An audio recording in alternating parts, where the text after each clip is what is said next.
절대 잘못된 비교 때문에 불안해하지 마세요. 제가 말씀드린 숫자에 비슷한 범주에 있다면 우린 평균입니다.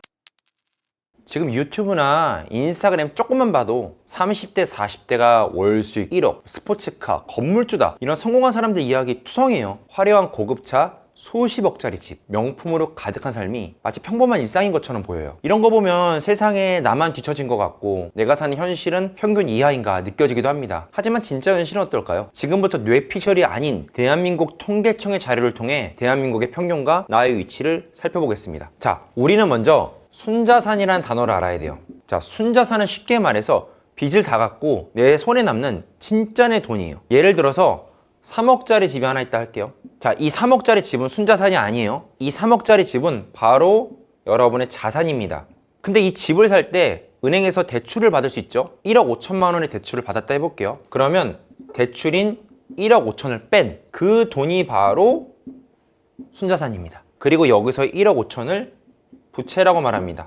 빚이에요. 자, 그러면 여기서 이 자산은 도대체 어떻게 나올까요? 이 자산은 수입에서 시작됩니다. 자, 그러면 우리가 부자다 아니다 말하는 이 자산의 시작이 바로 이 수입이거든요. 이제부터 대한민국의 평균 수입을 알아보겠습니다. 대한민국의 전체 임금 근로자 중 1인 가구, 즉 자기가 스스로 일해서 돈을 버는 분들 기준으로 보면 월 평균 수입은 315만 원이에요. 나 지금 30대, 40대인데 300만 원 못 버는데? 생각되는 분 있을 거예요. 생각보다 꽤 금액이 크죠. 자, 근데 제가 뭐라고 했죠? 평균이라고 했죠. 이 평균에는 엄청난 오류가 있어요. 꼴등부터 1등까지 있다고 할 때 여기에는요 1년에 20억, 30억, 100억씩 버는 그런 고소득자까지 다 합쳐서 나눈 게 평균이에요. 그러니까 여기에 극소수, 상위 1%도 안 되는 극소수의 고소득자가 이 평균 수익을 엄청나게 견인합니다. 그래서 우리가 쓰는 단어가 있어요.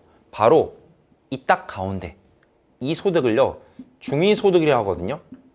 50등이에요. 우리에게 필요한 건 과연 이 딱 가운데 있는 사람의 소득이 얼마인가예요. 보건복지부가 발표한 2025년 대한민국 1인 가구의 평균 중위소득은 239만 원입니다.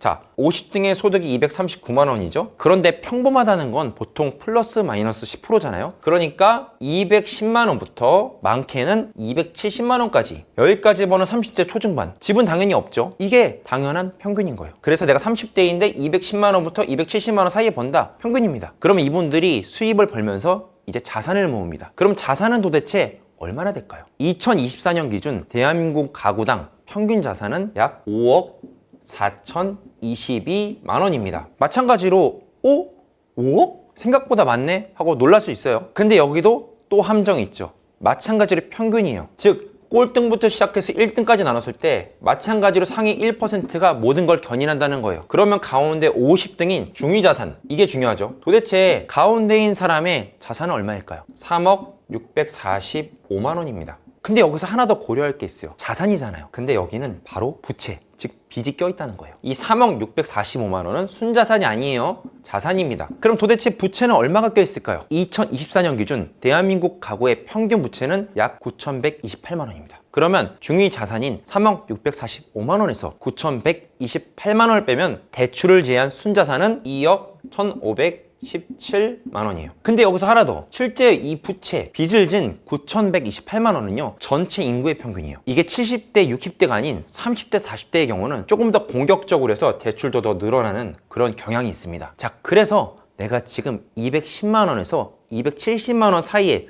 수익을 내고 있고 순자산이 1억에서 2억까지 사이다. 이게 대한민국의 진짜 30대, 40대의 평균인 거예요. 근데 도대체 왜 내가 보는 사람들은 다 잘 사는 것처럼 보일까요? 첫 번째는 SNS의 폐해예요. 극소수의 성공한 사람들만 SNS 보이죠? 그러니까 마치 다들 그렇게 사는 것처럼 느껴지는 거예요. 솔직히 말하면 그 사람들이 정말 성공한 사람인지 검증도 안 됐어요. 하지만 우리는 그들을 보면서 내 주변은 다 잘 사는구나 하고 느끼는 거예요. 검증도 안 됐는데. 두 번째는 비교 습관이에요. 우리는 아래를 보지 않습니다. 늘 위만 봐요. 그러면서 비교를 합니다. 우리보다 잘 사는 사람들을 보면서, 그것도 소수의 사람을 보면서 마치 편견으로 생각을 하는 거예요. 하지만 우리가 SNS의 폐해다, 비교 습관이다 하면서 아무것도 안 한다면 마찬가지로 그 자리에만 있겠죠. 우리가 현실을 정확하게 알았으니까 할 수 있는 건 무엇이 있을까요? 내가 정확하게 어떤 위치인지 파악했다면 여기서 조금 더 할 수 있는 것을 찾는 게 발전적인 방향이죠. 내가 여유로운 삶을 살겠다, 부자다라고 했을 때 자산을 많이 모아야 됩니다. 그리고 이 자산을 모으기 위해서 필요한 거는